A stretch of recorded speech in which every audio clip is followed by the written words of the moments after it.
Hey, what is up, you sexy beast? GhostSickness and Tristan here, and this is the real Chuck E. Cheese, a pretty creepy story that reminded me a lot of the Russian sleep experiment. But either way, guys, I always end on the story. Remember the fact that I love you. Don't forget to smash the like button if you do enjoy at the end of the video. And I'm going to get right into it because I always end on the story.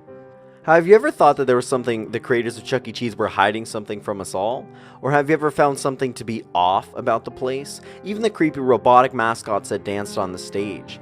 I didn't until I found out the truth about Chuck E. Cheese. It all began for the first time I ever visited the place. I was around age 5 or 6. So of course I was pretty ecstatic to go, seeing all the commercials of kids eating pizza and running around without a care in the world. On arcade games, and the play structure made me almost get down on my hands and knees to plead and beg my mom to take me. After finally getting her to break, she took me. I was the happiest kid in the whole world. My mom drove me just a few hours before evening, so maybe around 4:30 or so. I almost knocked over the woman at the door who gave me the little stamp on your hand, running ahead of my mom and bursting through the doors like a maniac child. Eventually, I was stamped and literally screeching as I ran to all the games and playsets. After a bit, I stumbled on over to a game, like Whack-A-Mole, but with sharks, right by the staff-only room. One shark-whacking minute later, I'd won the game.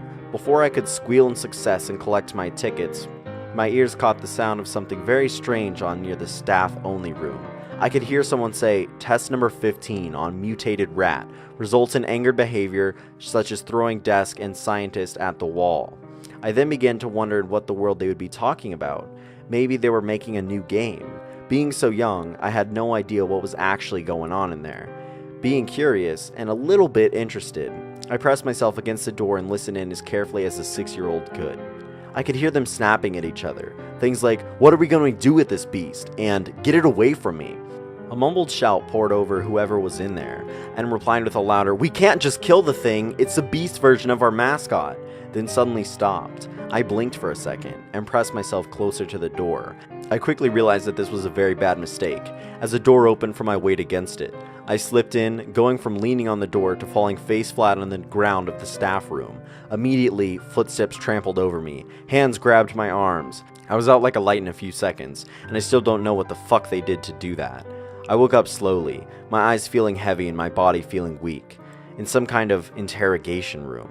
A tall man with a serious expression, wearing the cleanest white lab coat I'd ever seen, began walking towards me out of the blue, like he knew I'd be awake, like he knew I was awake. His voice was deep, and it was scratchy from what I could tell when he began to speak.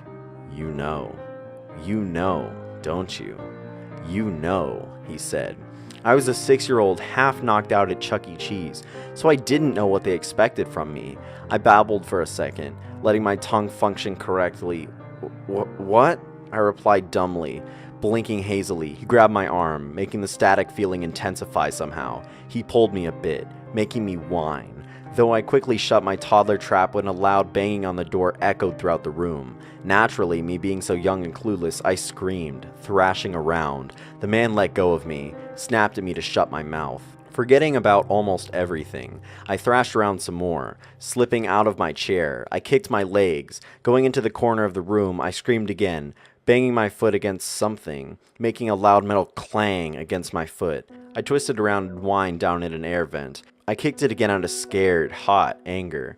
With another loud scream and clang, the metal front popped off, again letting out a shriek when I heard the man stomping towards me with the noise of clawing metal and banging. I scooted inside, spitting at him. I was scared half to death. I mean, what was I doing here? Where was my mom? He swiped at me for a moment, but he quickly pulled his hand back. There was another loud bang, and the man stepped back. Using my tiny little hands, I grabbed the air vents and pulled it back, pressing it on the door, just in time. A pierced hiss was followed by a shout from a stranger, and the loudest bang on the door. I crawled back, scooting back into the vent. I had to leave. Even being so young, I knew I was in trouble. I hastily turned in with a bit of a struggle, slowly crawling down the vent. A loud, manly scream echoed through the vent, being followed by more. They were in unison with the sound of cracking and tearing, which I knew was flesh and bone from the stranger. I got out as fast as I could. A small light was around the corner after a few minutes, and I stomped on it. The opening of the vent easily popped open. They weren't really paying attention to how tightly they were screwed on, were they? My feet stumbled as I climbed out, but were soon trampling to where I saw my mom last. She was still there, with a worried expression on her face. I ran up to her, hugged her tight. My eyes were now gazing with wet, hot tears. I wanted to go home. I just wanted to go home. I want to go home, I whined and complained. My mother gave me a strange look, put a finger on my cheek. You must be tired, sweetheart, she cooed, picking me up. I clenched my small fist, holding tightly onto her shirt. We walked out of the building, me being oh so lovingly carried to her car. A distant whir of sirens in the distance became a bit louder and louder. The police cars pulled into a large parking lot and skidded to a halt in front of the once amazing and fun Chuck E. Cheese. My mother almost ran to the car and quickly buckled me into a car seat. A couple hours later, home and safe, that night, I walked out of my room to get some water before I went to bed, a habit of me trying to procrastinate so I didn't have to go to sleep, and my mother was watching the news. The reporter was talking about some kind of mutated rat coming out of Chuck E. Cheese and disappearing down an alleyway. So what happened to the real Chuck E. Cheese? God only knows. But I will never, and I repeat never, go into any goddamn Chuck E. Cheese for as long as I live.